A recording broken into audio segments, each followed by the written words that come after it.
इंद्रजित का नागमय बाणों द्वारा श्री राम और लक्ष्मण को बांधना।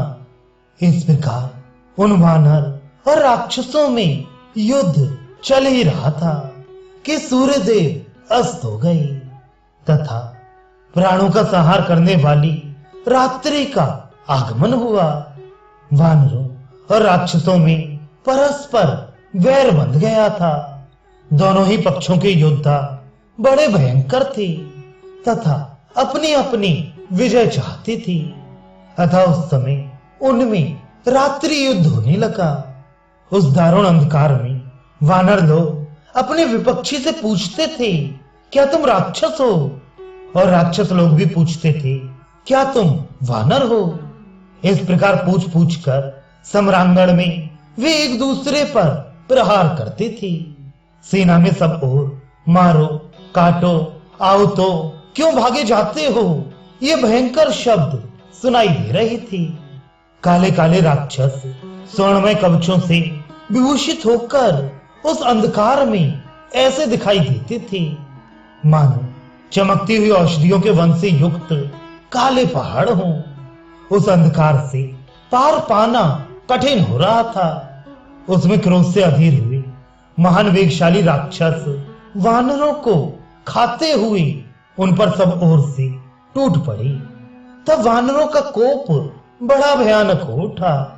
वे उछल उछल कर अपने तीखे दांतों द्वारा सुनहरे साज से सजे हुए राक्षस दल के घोड़ों को और विषधर सर्पों के समान दिखाई देने वाले उन ध्वजों को भी विदीर्ण कर देती थी। बलवान वानरों ने युद्ध में राक्षस सेना के भीतर हलचल मचा दी। वे सबके सब क्रोध से पागल हो रहे थे।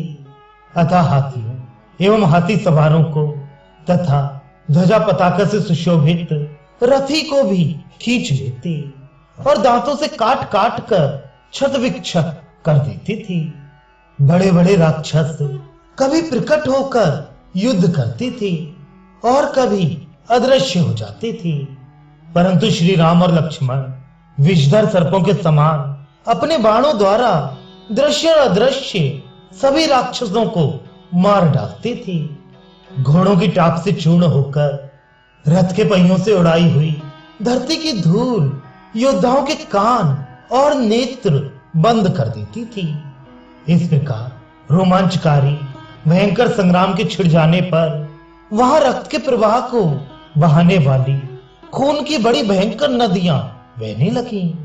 तदनंतर भेरी, मृदंग और पड़व आदि बाजों की ध्वनि होने लगी, जो शंखों के शब्द तथा रथ के पहियों की घरघराहट से मिलकर बड़ी अद्भुत जान पड़ती थी। घायल होकर कराहते हुए राक्षसों और शस्त्रों से क्षत विक्षत हुए वानरों का आर्तनाद वहां बड़ा भयंकर प्रतीत होता था।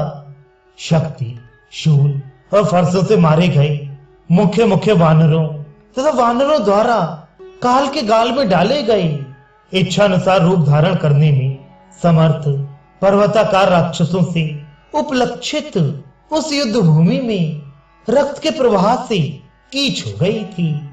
उसे पहचानना कठिन हो रहा था तथा वहां ठहरना तो और मुश्किल हो गया था। ऐसा जान पड़ता था कि उस भूमि को शस्त्र रूपी पुष्पों का उपहार अर्पित किया गया है।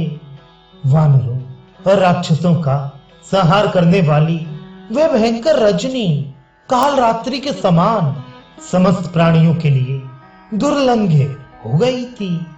तदनंतर उस दारुण अंधकार में वहां वे सब राक्षस हर्ष और उत्साह में भरकर बाणों की वर्षा करते हुए श्री राम पर ही धावा करने लगी।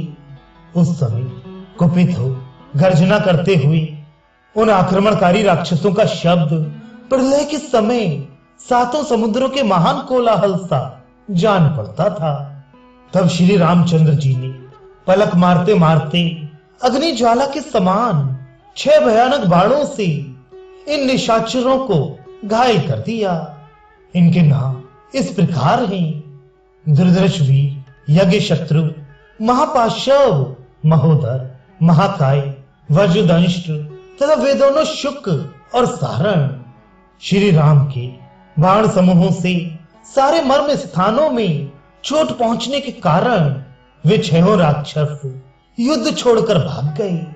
इसलिए उनकी आयु शेष रह गई, जान बच गई। महारथी श्री राम ने अग्निशिखा के समान प्रज्वलित भयंकर बाणों द्वारा पलक मारते मारते संपूर्ण दिशाओं और उनके कोणों को प्रकाशपूर्ण कर दिया। दूसरे भी जो राक्षस भी श्री राम के सामने खड़े थे, वे भी उसी प्रकार नष्ट हो गए जैसे आग में पड़कर पतंगे जल जाते हैं।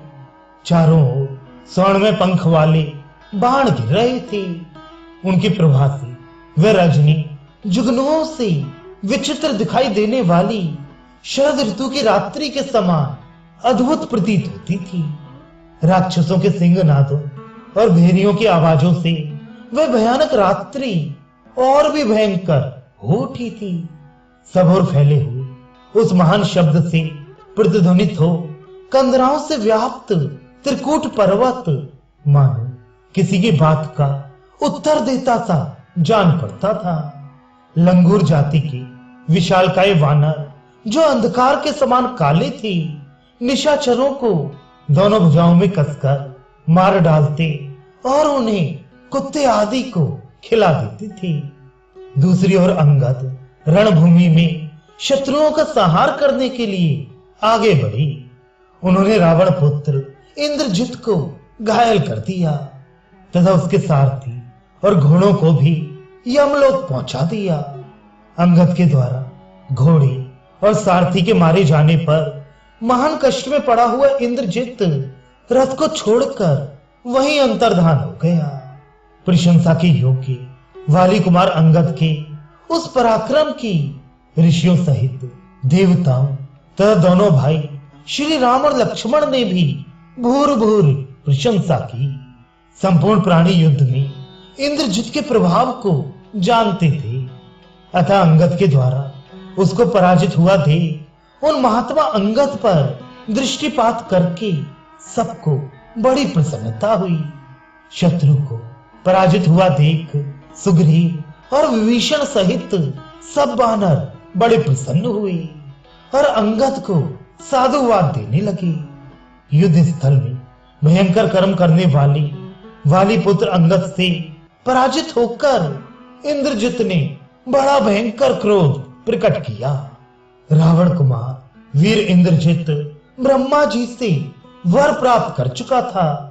युद्ध में अधिक कष्ट पाने के कारण वह पापी रावण पुत्र क्रोध से अचेत सा हो रहा था। अतः अंतर्धान विद्या का आश्रय ले अदृश्य हो उसने वज्र के समान तेजस्वी और तीखे बाण बरसाने आरंभ किए। सम्रांगण में कुपित हुए इंद्रजित ने घोर सर्प में बाणों द्वारा श्री राम और लक्ष्मण को घायल कर दिया। वे दोनों रघुवंशी बंधु अपने सभी अंगों में चोट खाकर क्षत विक्षत हो रही थी। माया से आवृत हो समस्त प्राणियों के लिए अदृश्य होकर वहां कूट युद्ध करने वाले उस निशाचर ने युद्ध स्थल में दोनों रघुवंशी बंधु श्री राम और लक्ष्मण को मोह में डालते हुए उन्हें सर्पाकार बाणों के बंधन में बांध लिया। इस प्रकार क्रोध से भरे हुए इंद्रजित ने उन दोनों पुरुष प्रौर वीरों को सहसा सर्पाकार बाणों द्वारा बांध लिया। उस समय वानरों ने उन्हें नागपाश में बद्ध देखा। प्रकट रूप से युद्ध करते समय जब राक्षस राजकुमार इंद्रजित उन दोनों राजकुमारों को बाधा देने में समर्थ ना हो सका, तब उन पर माया का प्रयोग करने को उतारू हो गया और उन दोनों भाइयों को उस दुरात्मा ने बांध लिया।